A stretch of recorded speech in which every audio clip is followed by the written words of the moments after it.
You may think of Burma as emerging into the light, embracing democratic reform and human rights. And commemorations took place today, marking the 25th anniversary of the launch of the pro-democracy movement. But there is another struggle in the north of the country that goes on ignored by the outside world.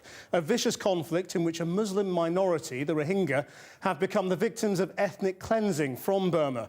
Channel 4 News has investigated how tens of thousands of them, desperate to reach safe haven, are falling victim to criminal gangs and ending up as hostages in prison camps.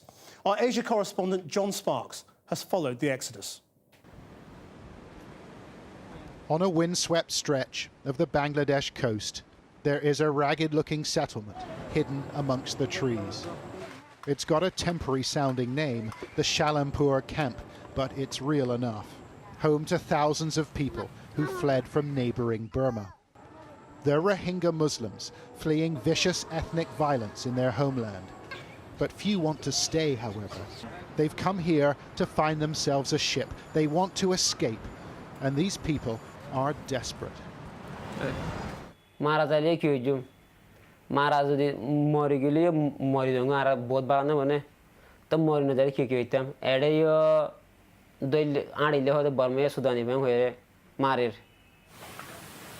Inside a shabby-looking shack, our team found one group waiting for instructions, waiting for a telephone call to say their boat to Malaysia is ready. Recruited by brokers, they've been waiting here for days. Some young, some old, all determined to leave. I'm Mohammed Zalia, 25 years old.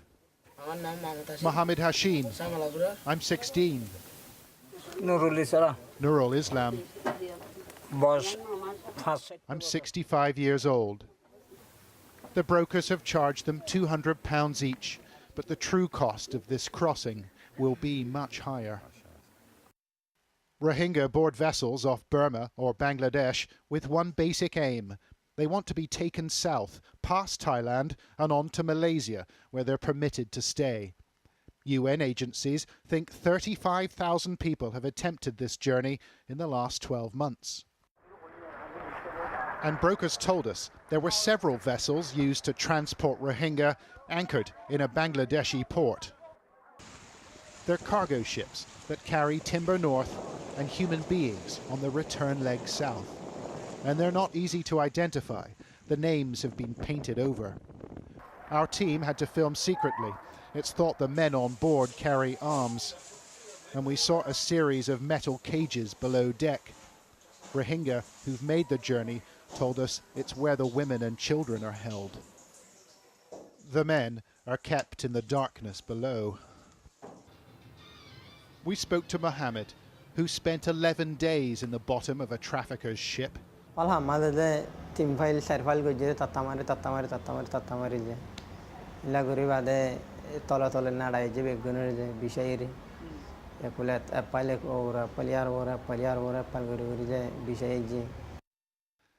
The passengers are packed in. Some ships carry more than 1,000 people, and with little food or water, the voyage proves too much for some.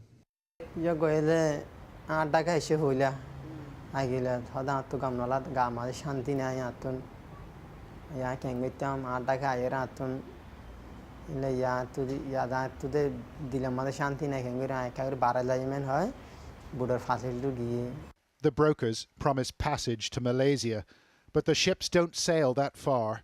There's business to be done in Thailand. Passengers are disembarked and held on Thai islands, like this one. It's called Taratau, and it's a Thai national park. But we discovered the southern half wasn't being used for recreation. It's an isolated spot, and according to our contacts in the Rohingya community, the site of several secret prisons where hundreds of people are held captive. We're getting closer now, and we're all feeling pretty tense. It's been hard to find a boat that would take us here. Local people are scared of this place, and we don't know what sort of reception we're going to get. We skirted the island's southern tip and saw smoke from a campfire rising through the trees, so we went in for a closer look. The area seemed deserted. but we weren't alone. There's clearly people there, though. We can hear the voices. We can hear people speaking. A man dressed in white emerged from the trees. He wasn't happy and told us to go. No. Our driver said the man was a camp guard, and we decided to flee. It was a dangerous place to be. Former captives on the island told us they were held by armed guards. And to release them, relatives have to pay a ransom of around £1,500. Rafiq spent 19 terrifying days on Taratau Island. It's an experience he longs to forget.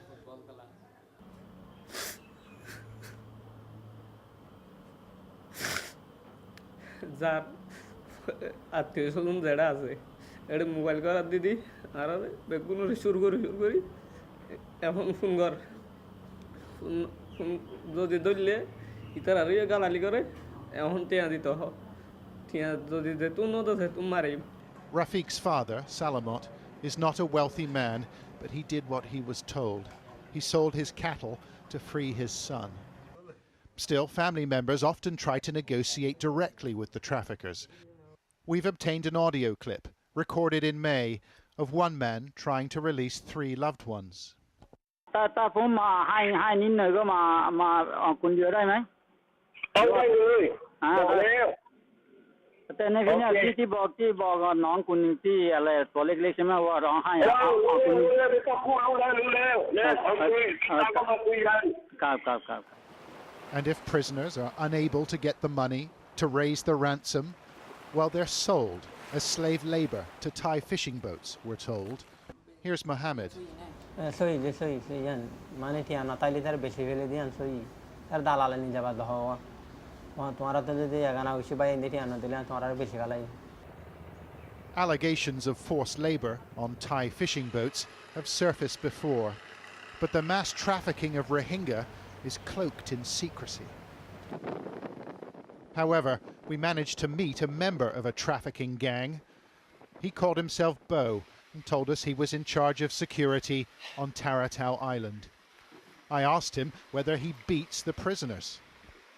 ไม่มีถ้าจะตีตีคนที่หนีคือที่ว่าตีอย่าให้เป็นตัวอย่าง And how do the traffickers avoid the attention of the Thai authorities? Simple, he said. They've paid bribes to 10 different police and military units in the last 4 months.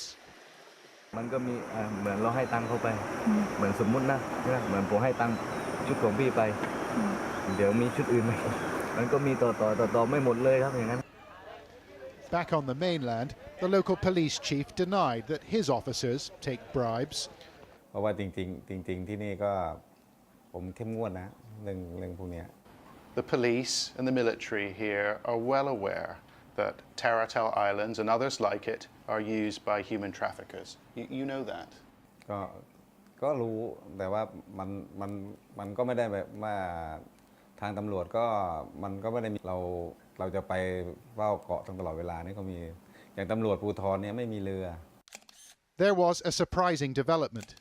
As we continued our investigation, Thai police found a number of vessels and conducted a raid on the same spot we'd visited days earlier. They provided us with these pictures. In a jungle clearing, they found a multitude of anxious faces, huddled together in rudimentary huts and plastic-wrapped longhouses. Other prisoners were discovered in camps located further inland. Go. A stop sign warned captives not to approach a nearby beach, while a guard tower loomed overhead. The traffickers' accounts were seized. Names of individual brokers are recorded here. 176 were plucked from the jungle and taken to this police station on the mainland. And they were tired and shaken by their ordeal. They treated us like dogs, said this man. Some told us they wanted to go to Australia, but their journey concluded with a trip to the local detention centre. However, more Rohingya are sure to follow, for there is money to be made from their misery. John Sparks, Channel 4 News, Satun, Thailand.